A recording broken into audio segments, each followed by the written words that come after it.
Hey everyone, welcome to Happy Hour with Buzzing About Romance. And this evening, we are here with author Emma Barry, and we are celebrating her latest release, Chick Magnet. Hi, Emma. Hey, Becky. Thank you so much for having me. I'm so glad to be here. We are so excited to have you. Um, I have to say, this cover is adorable. I Adorable. love it. We were just talking about, I love it so much. And I mean, I think the dude is very good looking, but I love the pink and the yellow, and I love the chickens, and I like everything about it. It just pops. And actually, it's really funny because I was on NetGalley, like looking at titles and stuff, and saw that. And I'm like, hmm. And I grabbed it to read now. And I think it was within a day, your publicist emailed me and they were like, would you be interested in having Emma on? We'll send you a copy. I'm like, I already grabbed a copy of that. I mean, who could resist, right? I mean, I remember the thing about romance is that you get to have the most interesting conversations and they're work related. And I remember when my editor emailed me and she was like, "So I think we found the right model for Will." And then we got to have this long conversation, like my editor and my agent and I, about whether or not the dude's shoulders were like sufficiently large. And it was like, I believe that we've all gone into the right field where this is a work related conversation. So for the podcast, I have a co-host. Her name is Leah, and she and I will talk throughout the day about different things, and we'll get to your bio here in a second. But I actually homeschool my teens, but they're now like college. They're starting to go to Mhm. college, and not for religious reasons, but for other different things. Anyway, my girl child is 17, and we were having a conversation one day about different kinks and Mhm. like the outdoor kink of having sex and stuff, and my poor child is walks into the room to ask like a calculus question. Oh and I no. Awkward. and I'm like and my co-host Leah's like, yeah, she's getting an education like no one else, and I'm like, It's true. I mean, I think there should be an AP class in that. right, she would Maybe. totally be fluent in romance landia, like, Excellent. I mean, I feel like that counts. I feel like that's like special skills. I mean, if it's not an actual AP class, it's definitely special skills. absolutely, absolutely. Yeah. So I'm gonna read your bio and then we'll get into some Okay. of the stuff we're gonna do this evening. So Emma Barry is a teacher, novelist, recovering academic, and a former political staffer. She lives with her high school sweetheart in a menage of pets and children in Virginia. You can occasionally find her, she occasionally finds time to read and write. Um, okay, how big of a menagerie do you have? And I was have at this the some true moment, life here? well, possibly. I have four chickens, a dog, a cat, and two gerbils. Okay. So I feel, and we used to have a tank full of fish, but there was like a fish related pH balance tragedy. And so there aren't fish anymore in the house. But someday I'm sure there will be additional fish. Fish. Um, we have two dogs, an African tortoise, a Colombian tegu, a crested gecko, and two different kinds of snakes. My girl child is going into herpetology. I can tell. I can tell. she My Yeah. That's amazing. That's a lot of reptiles. it Like, well and how many crickets do you get every week? well nobody eats crickets. Okay. Three, so three of those are two are rescues. Two of those are rescues. The tortoise eats lettuce to the point that now in my office right now, I am hydroponically growing lettuce because he Very eats like wise. a giant head of romaine every day. Yeah. Um, the lizard eats scrambled eggs with canned chicken, and the snakes, they eat mice, and the Yeah. crested gecko eats fruit puree. So Fruit puree. That's amazing. Well, yeah, no that's great. crickets. I honestly, No the crickets. crickets would like, okay. One of my kids would like a gecko and like this sort of this ongoing, I mean, they live a long time. Like They that's do. my concern is that my kids are 12. And I was like, you're going to be at college, babe. And I don't really know Geckos that can go in I'm a willing dorm to take room. that on. Geckos can go in a dorm Okay. room. Okay, maybe this makes me rethink it because I was like, I draw the line. Honestly, the mice and the crickets are too much for me. I can handle the freeze-dried mealworms for the chickens, Yeah. but that's the Emma line. It's like mice and crickets. So I feel like maybe that would be okay. I won the pandemic because in the midst of the pandemic, I was door dashing crickets because we did have reptiles at one point that needed crickets. So in the middle of the pandemic, when everything shut down and it's just like to go service and stuff like very limited, Mhm. the pet store will DoorDash crickets and mice to your doorstep. Who knew? I mean, you knew is the answer. Becky knew the I answer to knew that because, question. and I'm just gonna say, sometimes there are still mice that get DoorDash to my house, so I don't have to go to the pet store. Do you I I understand I can imagine. the trauma of going to a pet store with a kid that is an empath and wants to save and love every animal they come in contact with? It is very stressful at the pet store. The pet store is in fact so I have twins and I completely understand the trauma of the pet store. And one of my yeah, no, I I will spare other stories, but yes, no, I completely get it. How stressful that situation can be. Yeah, 100%. yeah, because Yeah, yeah, I don't need to come home with 75 new animals. I Um, get it. so, you guys who are hanging out with us, you can ask all the questions live in the chat and we will answer them as we go. Um, in the description of the video are links to Emma's website, but you can also find all of her social links on our website at bookcaseandcoffee.com. If you follow, like, and subscribe at the end of the night, one lucky person is going to win a copy of Chick Magnet from me. So, I'm so excited to share this out with everybody because it's just so cute. I love the blend of illustrated with the model Me because too.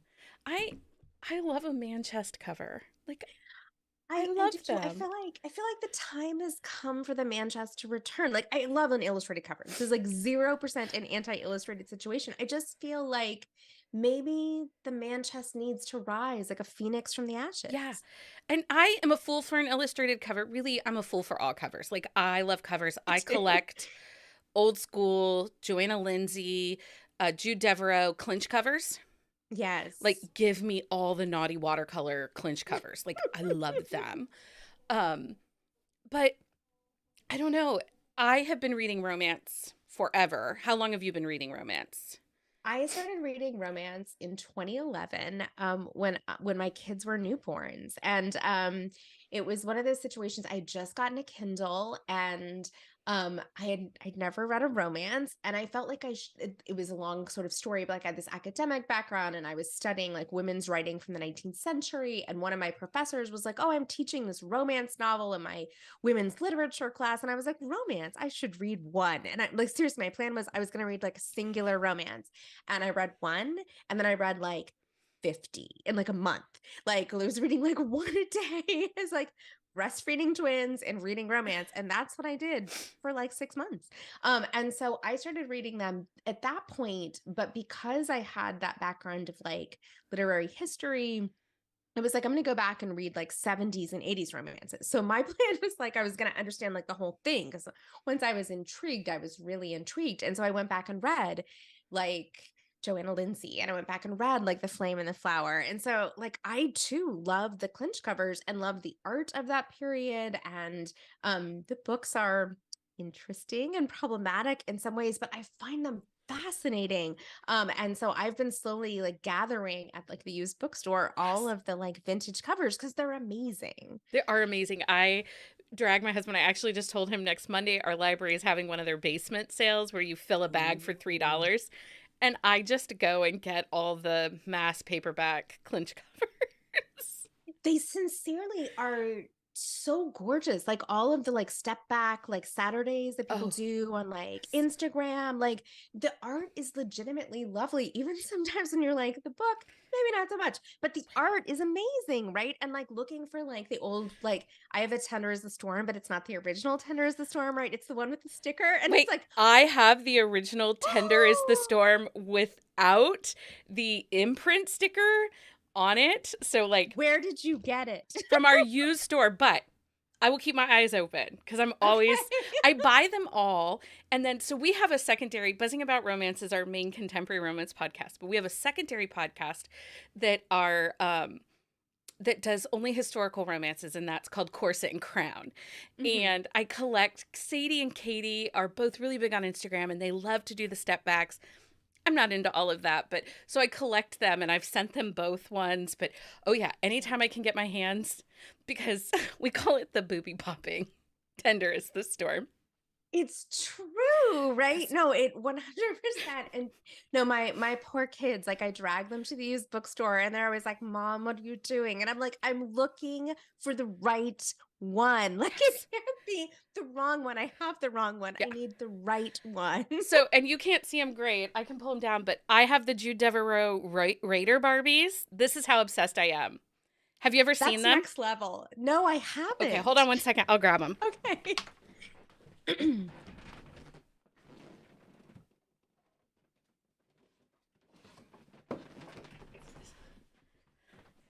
So my husband's going to think I'm insane. No, he's not insane. It's delightful. Aren't these amazing? They are amazing. I'm always, everyone's like, you will talk about them. I'm like, I will talk about the Barbies at every chance I get. Well, why not? Right? I mean, They're the there only they ones that were are. ever made. I mean, not like that set of dolls, but like that style. They were supposed to do, Mattel was supposed to do a whole series of And clinch they just cover made the Barbies. one? And they only ever did the Raider Yeah. because Well, they I didn't mean, sell. it's a good set, but like, no, of course I would show them off to everyone. I love them. They make me so Yeah. happy. So do you have a favorite trope to read or to write? Oh, wait, this is a complicated question because I feel like to write, I like there to be like the right amount of conflict. And so for me, something like antagonists to lovers, or rivals to lovers is the right amount of conflict to write. But to read, sometimes I like something that's a little bit higher conflict. I am very tenderhearted. And so for me, like I so much particularly need a male protagonist to be all in emotionally very early in the book. Like it's super distressing to me to read a book in which the male protag, or if it's where one of them is not all in very early. I don't like that. Like an emotionally withholding alpha, that's a no for me. But sometimes as a reader, I like something like Marriage and Trouble or Fated Mates, which can be a little bit higher conflict, but I probably wouldn't write that. And so because as a writer, you have to be with the book for 3, 4, 6 months longer even. And so I guess when I'm writing, I need a little bit less angst than maybe as a reader because I'm going to read the book in like a day. And so I Yeah, can deal with the higher angst because it's more like bounded. But as a writer, I need to be okay with it. And if they're not simpatico, that gets distressing for me. I don't know if sure. that makes any sense. No, it does because honestly, like one of my favorite things, and everyone gives me a hard time about, is I'm like, I think kidnapping is a love language. Like Mhm. he pines for her, he kidnaps her, usually a darker romance, obviously. And Yeah. so my husband is like, do you want to be kidnapped? Do I need to rent a van? I'm like, no, no. I think we all like reading things that because it's safe in the book, right? It's Yeah, safe when you're reading it. And I think that's different than what you would want in real life. And I think we can explore those scenarios as readers that, like, obviously we're not necessarily interested in real life. Like, Fated Mate is a good example. yeah, Like, I love Fated Mate because it takes some choices off the table. In real life, sometimes like choices are exhausting, and like Fated Mate eliminates some choices. I don't want choices eliminated in my actual life, right. clearly, but like in a book, sometimes that's appealing. I get it. So Susie asked, "Are your books angsty?" And so Susie, Chick Magnet, which is what we're celebrating tonight, because this just came out today, and it is in Kindle Unlimited. It is. Um, it is neighbors that are antagonistic but sweet, sweet. Um, the hero Will is a veterinarian, and Nicole, right? Nicole. Mhm. Okay. Yes. When I change names sometimes if I don't like a name an author gave a Oh no, character. wait, is Nicole or when she's often Nick in the book, is that like Yeah, a name that no, you that was okay. I changed? didn't change that name. Okay. But earlier tonight, I was talking to my co host on a text, and she's like, "Who's the bad guy in a different book?" And I was like, "Levi." And she's like, "There's no Levi in the book." And I'm like, his friend's name is Chris, and she's like, "You mean Jude?" I was like, "Yeah, I didn't like that name, so I called him Levi." I have to, when I read books with my kids' names in them, I change them in my head.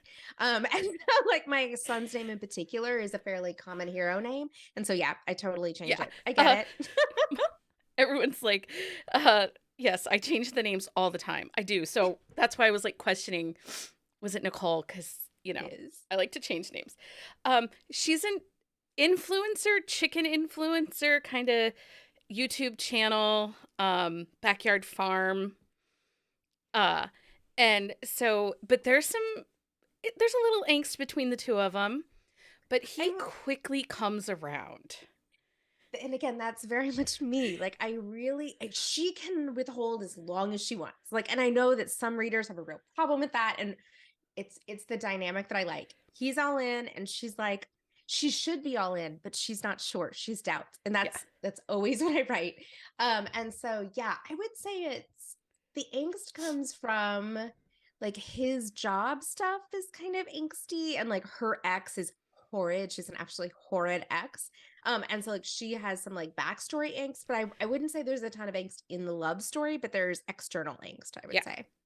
So this is a rom-com. Mm-hmm. And it is funny. There were so many moments that I was kind of giggling to myself as I was reading. So, what are some of the challenges that happen when you're writing a rom com?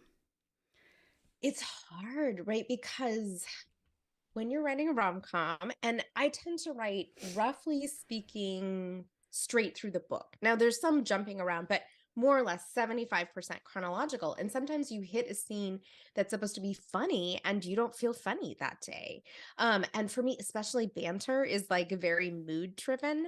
And so sometimes I'll write the banter and I'll come back later and be like, oops, like that's not funny, right? Like it's really wooden or I sort of have, I would say, probably like a sly, wry sense of humor, not an LOL sense of humor. And so, like, having to go back and make it LOL sometimes is a little bit hard for me. And so, like, if you're kind of a mood driven writer, writing, when you hit that scene that's supposed to be hysterical, like, that's a lot of pressure. And so, I would say that kind of matching the tone of the scene with my mood in the given moment when I'm writing it is the challenge. Um, and then also the maybe disconnect between your sense of humor as a writer and the reader is a bit of a challenge. I think we all want to think we're funny, but are you really funny? Are you like big hit and Kendall Unlimited funny? Right. And so I think trying to get that right is difficult. No, yeah, I think that writing rom com is probably more challenging than writing even suspense or even darker romances because you have a little bit more leeway. But when it comes to a rom com, it's got to hit at certain parts, so there's an added Yeah. pressure to writing it. Yes. It's definitely I agree. Yeah. For sure. I'm not writing a rom-com. So I think it would be like super challenging. Um do you have a favorite type of hero other than that you want him to fall first and I like I like a caretaking alpha. Um, or yeah, I mean, I would say caretaking alpha is probably my favorite. I need him to be soft where she is concerned or where the love interest is concerned. I need him to be emotionally all in, even if in other parts of his life he's not. I really struggle in the romance if he's not there with her for yeah. sure. Um Emma, how many books have you written? That's a good question. I mean, I guess it depends on what a book is. I've written 8-ish single title solo written books. If we count co-written books, that goes We up do. like above 12. And if we count novellas, we're above like 20. Okay. So, because I was creeping on Amazon and saw some others and actually grabbed a couple titles today Oh, good. because I was like, I read Chick Magnet and then, life happens and I Oh, fell I down a understand for sure. I fell down a dark mafia rabbit hole for a couple weeks and I now get how I'm that like, happens. We've all been there. then you start to question your life choices like, how is this okay? And then I went back today and was like kind of skimming through to just refresh my memory with Chick Magnet and I'm like, oh, that was the breath of fresh air I really needed after I so understand. many knives and Yes, and a lot of lasagna. Yeah, romance is so weird though, if you think about it. Like from one day going to like, you know, mafia bad guys kidnapping to like I'm giggling over chickens and veterinarians. Weird or exciting? I mean, it's always a different day. Like It's true, right? No, for sure. nothing's ever the same. Okay, so in this book, Nicole is a chicken. She's a social media influencer, but mostly for her nickname is Chick Nick. And she has a huge internet following for her flock of chickens. Um, Yes. what was the inspiration for this? So I do have chickens, and during the pandemic, I began consuming more social media, which is not a thing. I was on like the book social media, but had not really like played around in the larger like influencer community. And I was home and just like watching more YouTube and like getting into TikTok. And there is a large chicken community on social media. And it runs the gamut. You get influencers who are more like how to on social Yeah, media, like here's how you raise your chickens, and here's what you need a brooder for, and what's the right material to have in your egg box. But then you get these influencers who have chickens who are more like lifestyle influencers. Like one of my favorites is Drinking with Chickens, and she's a cocktail blogger who happens to have a flock of backyard chickens and has a garden and will often like photograph her cocktails with her chickens. They do not drink the cocktails, just to be clear. No chickens consuming alcohol. That's not a good idea. Um, but like it's really charming. And there's like a sort of lifestyle with chickens kind of side to it. And so I was just really fascinated by it and fascinated by my reaction to it and the way that, I'll watch one or two influencer videos and then be super invested in their garden or in, how is the flock going to shake out? Like its pecking order. And I'll be like really into it. And I just thought it was really interesting. And I was like, what a fascinating job for an influencer to have, for, pardon me, for protagonists to have to be an influencer yeah, and sort of like how would all of that play out.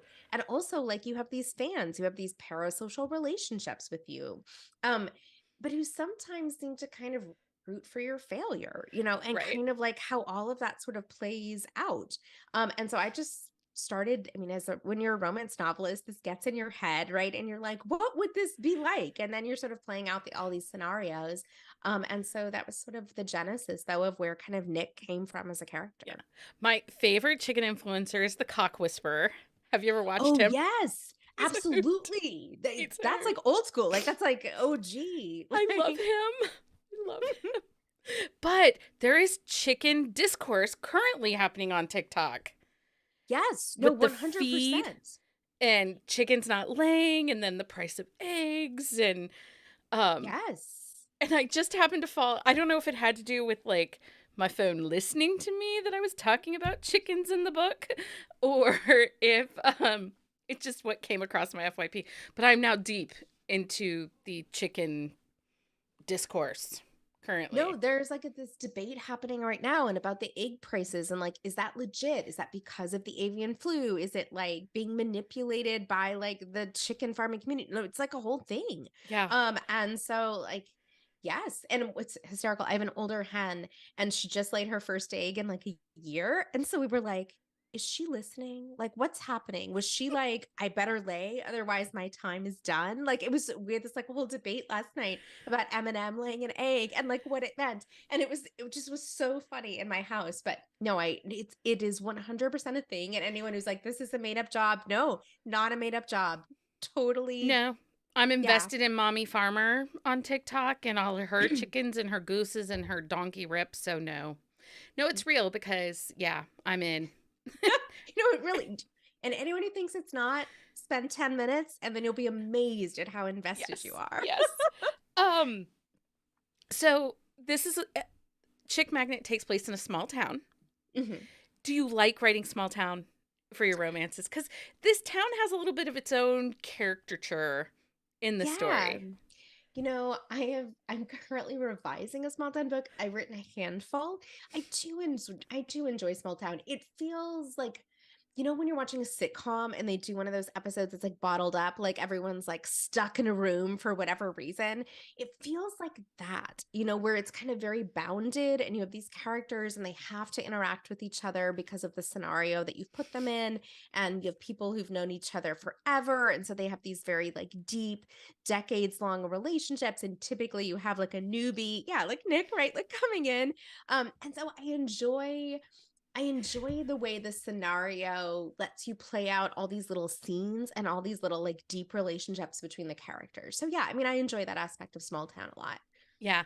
It was yeah, it was fun because he was not Will was like so he made up his mind about Nick like really quick. Like Yes. he took that first impression, that snapshot, and when he realized that he had done that, that's how the story unfolds a little bit. And he does have to grovel, which I do like. Absolutely, right? I I mean, I like it when both characters are a little bit wrong, right? Like he's wrong about her in terms of like his impression. I mean, he's has like a crush on her from before he even meets her, right? Like just based on the videos. But then like he realizes that he messed up a little bit. And she also realizes that she messed up, right? Like she was giving like medical advice on her channel that she probably shouldn't have been giving. But she has to gravel a little. He's got to gravel like a medium sized to large size amount, particularly in the bleak moment. Like he messes up in a bigger way, and so needs a bigger gravel, I think. Yeah, he does. He does. Well, and we did talk about that he falls first and the angst that that creates when your characters aren't on the same timeline. You know, Yes. it's not like, oh, I love you. Wait, I love you too. It doesn't happen in sync and that it happens on a different timeline. I have to imagine that's really fun to write. It is. I mean, and I Or does love it how cause you extra stress?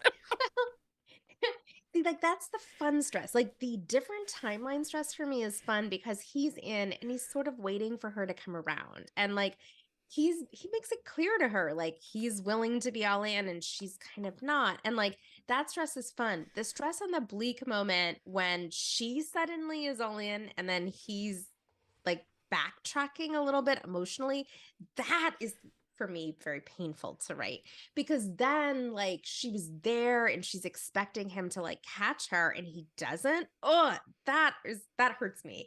But the early in the book, middle of the book, kind of like he's chasing and she's backing away, and then maybe she's chasing and he's backing away. That's fun until everybody's there and then they're not. And then that hurts a little. Yeah. So someone said, "Oh, small town chickens with a grumpy vet." Yes, he is grumpy, and you don't really call him this a grumpy sunshine kind of romance. It does fall into opposites attracts because Will and Nick are very different, but they are kind of grumpy sunshine because she is a little bit more light and positive, and he's so Yeah. broody. He Goodness. is, he's so pretty, right? It's a pun. What I think about it is like there's a grumpy sunshine aspect to it, but for both of them, it's kind of a mask. Like her sunshineness is part of her like chick Nick persona, right? And like who she is on social media. And for him, the grumpy is like he has all these issues. He's not estranged from his family, but there's some tension with his parents and his brother, and his vet practice is sort of struggling. And rather than admit any of that, because I mean, why talk about your feelings? He puts on like this grumpy mask. And so I think for both of them, his grumpiness and her sunshine, there's a way in which I don't want to say fake, but there's a way in which that's like self protection. And the fact that they're both sort of playing at that role means that they both recognize the other one's doing it. And I think the fact that they both see who they are underneath the mask is what initially is like the attraction for them. So I think it is a Grumpy Sunshine book, but I don't think fundamentally like she's a sunshiny person. She has a lot of issues. I don't think fundamentally he's a grumpy person. I think he's kind of a marshmallow underneath his like rough exterior, but they sort of have to like break those things away, so to speak. Well, and you kind of brought this up. Nick has this kind of her chick Nick persona and the Hmm. mask she wears for social media. And I like how you kind of talk about that, how she has to separate herself from that persona and the feelings Hmm. of always being on, you Hmm. know, everybody, especially all the people that are currently in the chat, they like to tease me about being an influencer. I'm always like, I am not an influencer. Mm-hmm. Because honestly, what you get with me is this is who I am. I can't do Yeah. the mask, which is why, like, I don't have millions of followers because I speak the truth. Like, I Mm-hmm. can't, I'm not very good. Like, there's the filter sometimes gets broke between here Yeah. and here. I just blurt it out. But I like that we talk about that in this book because that's not Mm-hmm. something that we often. I think that it's important for us to remember that about social media, that sometimes you're Mm-hmm. putting on a front and it could be covering up other pains. And I like that you kind of dive into that in this Yeah. story. I wonder if there's a point, people that I know who speak another language, I don't speak another language, have told me that there's a point when you know that you speak French, when you're like, click, okay, I know. And I wonder if that happens if you're an influencer. If you go from the point where you're like, okay, I have a podcast or whatever, and then you're suddenly like, oh, wait, it's more than that. I have a podcast, I have a brand. And I've never crossed this event horizon, but I wonder if you do, if there's a point when you realize, like, oh crap, like I don't have a podcast anymore. Like I'm a thing. And that was something I really pondered a lot with Nick. Like, what would it be like to go from having 1,000 followers or 5,000 followers to having like 100,000 followers in a really short amount of time? And what would that be like?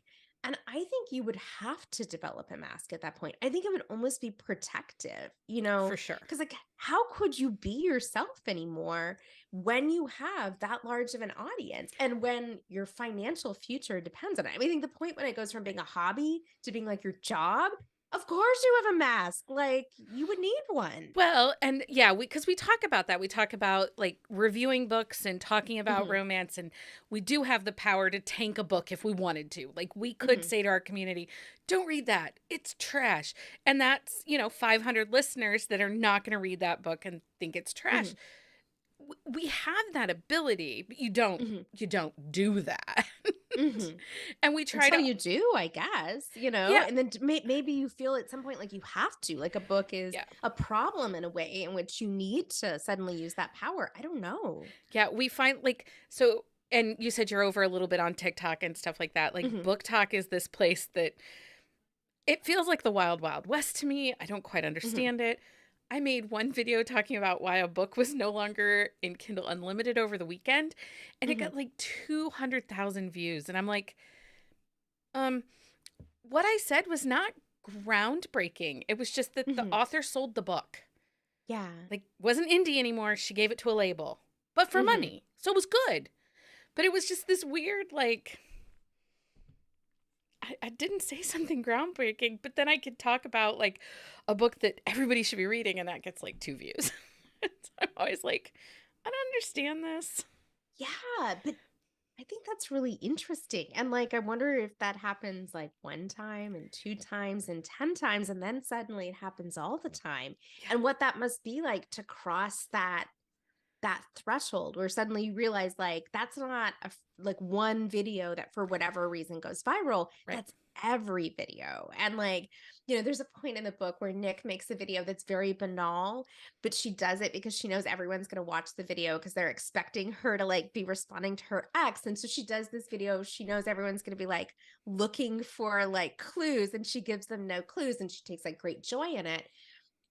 I think that would be fascinating. Again, it's completely out of my realm of experience, but Yeah. that was the kind of thing I was thinking about as I was like developing her for the book. And I loved it. It was timely. It felt like authentic, and Hmm. but it puts some thoughts and perspectives that I haven't seen, and we've seen them take place on the social media, some of the social media relationships, like influencers dating each other, and then Hmm. you then because I happened to watch a couple this summer that kind of exploded, Yeah. and they're messy, and I have not seen a romance where two influencers get together on like TikTok or something like that, and then it explodes and then they come back together. I have not read a book like that yet. But Me neither, but I want to. I kind of do too, because there's Because a lot once of, you watch that, it's so fascinating, right? And but you're like also like this is fake. Like there's this level at which you're like, what's real? But then that becomes itself so compelling. and then you're picking a side. It's no different than like all the discourse in and around Spare with Prince Harry. Like either Yeah. you're Team Royal or Team Harry. Like there's doesn't seem to be a lot of in between. You have to be one or the other. Pick a side.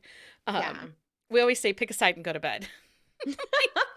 It's true, but I think you're right. I have read a lot. I've read romances with one of them is an influencer. I don't think I've read, and that's the case in this book. I don't think I've read one where they're both influencers. Yeah.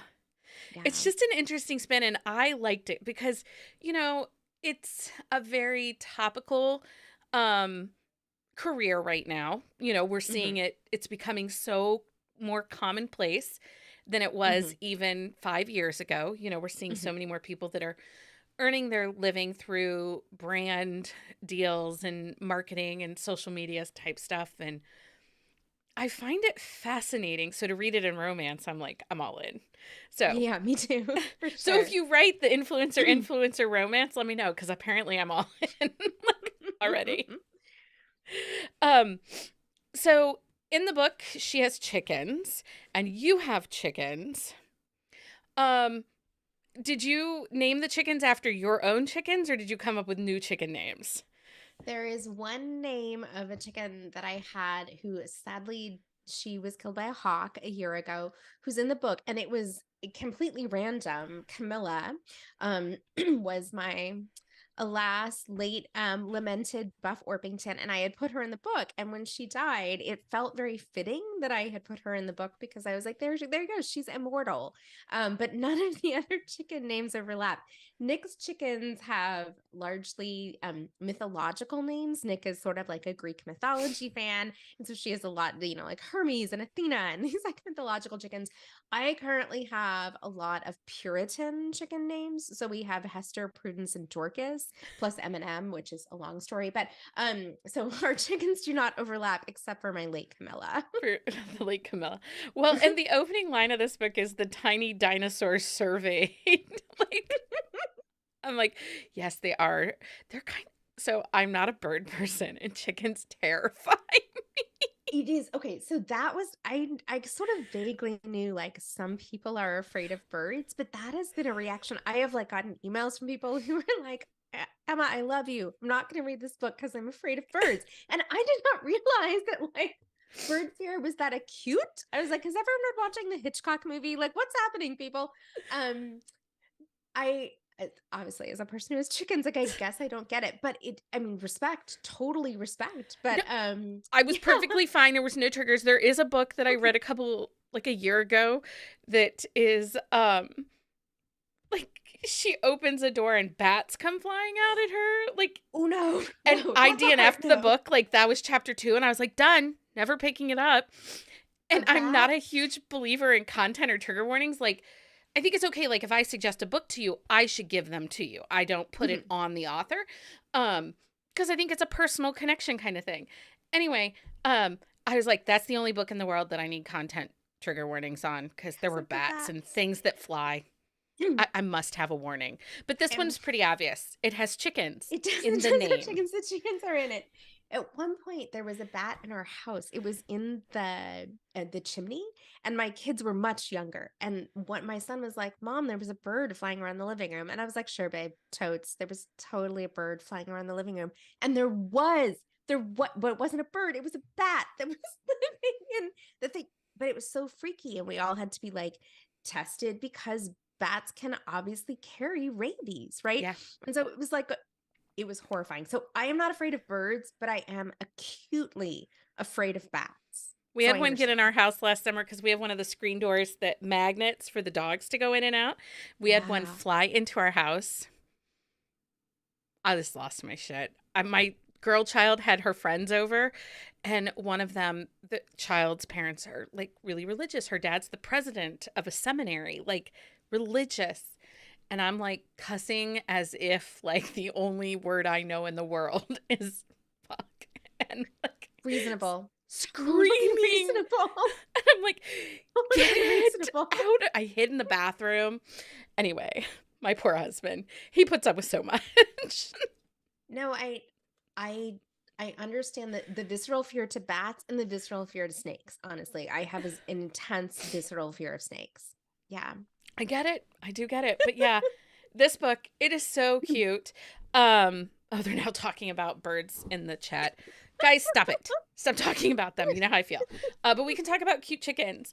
Um, did you get any fun, cute chicken gear for yourself to celebrate your release today? I saw So, I mean, chicken socks today on Amazon.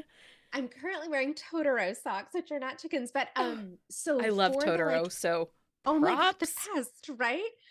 So the book's name is Chick Magnet, right? I mean, and so when the publicist was like, we're gonna send out little like swag and the influencer packages, and they had these ideas and they were very cute. And I was like, tell me if this is dumb, but the name is Chick Magnet. Shouldn't we send out chick magnets? And so just let me grab them. Hold on. So we sent out, and I'm putting my headphones back in, these magnets, which are chicken butts. Um, and they are chicken butts are adorable, by the way. If you've never paid any attention to their little floofy butts, and it's like their little feet, and then the magnet parts on the back, so it sticks on, and it's Yes. like a chicken butt magnet. So anyhow, that was what the influencers got with the book was this literal chick magnet, and of course, I had to get some for me too So because I mean, cute. adorable. Those are so cute. I like a And good some magnet, so me those are too. And adorable. some people also got a laptop sticker, which was the chicken butt. So yes, but yeah, no, that was kind of like the main swag was the chicken magnet and the chicken sticker because I mean chickens are amazing.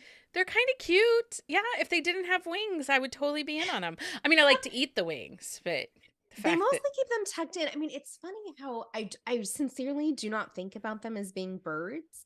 Most of the time, I do think about them as being dinosaurs, especially if you've ever opened the egg box while the chicken is in the egg box. The noise they make at you is like 100% a raptor noise, like it's straight out of Jurassic Park. And so I genuinely don't think of them as being birds, except every once in a while they'll get out and be like running away from me, and they can't fly, but they jump and flap their wings and then they go like 25 feet and you're like, well, that's impressive. I can't do that. So like, I don't think of them as being birds, but I mean, they are birds. I I get would be it. the crazy person out in the backyard, like in my bathrobe, chasing chickens. See, this is a reason we cannot have chickens in our house. So you asked if the book came from real life, and there are two things from the book that did happen to me in real life. And one of them that did is the first chapter of the book where her neighbor knocks on her door, her neighbor who is Will, and is like, lady, your chicken is out. And she's like, no, no, no. And then the chicken is out and they chase the chicken in the rain. And that 100% happened to me. My neighbor showed up at my house and was like, her chicken is out. And we chased the chicken in the rain for 30 minutes. And so that was kind of like the initial, I mean, that wasn't the idea for the book, but I was like, I have to put this in a book. I didn't know what book it was going to go in, but it was too funny not to go in a book. Yeah, Yeah. yeah. It was a great scene. The opening, the meet cute, it really sets the stage. This was such a great read. I really enjoyed it. It was so cute and funny. So Thank you. okay. So if you guys are still here hanging out, give me a hey, and somebody, I have an extra copy of Chick Magnet to send to one of our viewers with us. Cuz it's fun to share books, It is fun to share books. What it would be better to share, man, than books. right? I keep telling my husband that books are the best. He's like, you have so many. And it's so funny because I've been working in publishing for 3.5 years now. And previous to that, we had moved and I got rid of all my paperbacks because we're moving. I have 2 children. Moving books is a lot. It is a And lot. so then I went to an e-reader in 2010 and I never looked back. And then I started working in publishing and people started sending me books. And I'm like, I miss all my old clinch covers. And then I started collecting my clinch covers. And now he's like, there are books everywhere. I'm like, yeah, isn't it great? I need more bookshelves. I understand. Are we married to the same man? We could be. Does he do Could IT? be. That seems to be our thing. Mine's an engineer, so close enough. Yes. Yeah. I think it's them. think it's that guy. Gretchen, Susie, Gloria, Jennifer, and Jenna. Okay. Emma, pick a number between 1 and 5. I'm gonna pick 4. 4. Gloria, I'm going to send you a copy of Chick Magnet. Yay! Yay! And for everyone Um, else, it is in KU. So yay yes. for that. Yes, it is available in KU. Happy release day. I'm so Thank excited for you. you. And like we said, Chick Magnet is available right now in Kindle Unlimited. So check that out. It is such a fun read. Um, Emma, thank you so much for joining me for happy It was hour. my pleasure. Thank you so much for having me. Anytime, anytime. Everyone, thank you for hanging out and watching. And we'll be back next Wednesday with author A.L. Jackson. Until next time, everyone, happy reading.